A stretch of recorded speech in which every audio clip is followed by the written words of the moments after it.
Continuing with some tour models today, priced at 14 grand, we have a 2012 Harley-Davidson FLHTK, the Electra Glide Ultra Limited, in color vivid black.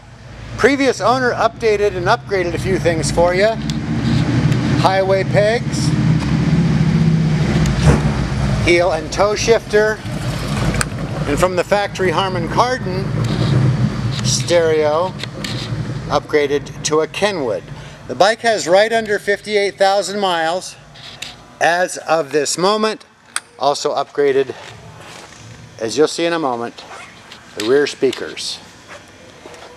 While I'm here and actually remembering and thinking about it, previous owner did something else really cool for you.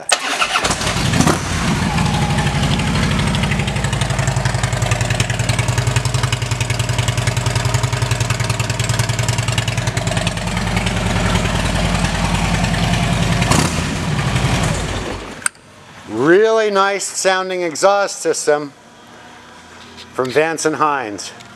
I like these because they're not so loud they set off all your neighbor's car alarms, but they're loud enough to make your presence known, much more so than the factory exhaust system. It's a 2012, so it does have the 103 cubic inch V-twin engine, made it do a 6-speed transmission. Again, highway pegs are already in. Upgraded Willie G brake pedal. This bike is available for test rides 7 days a week at North County Indian Motorcycle in San Marcos. Come on out. We're between Vista and Escondido.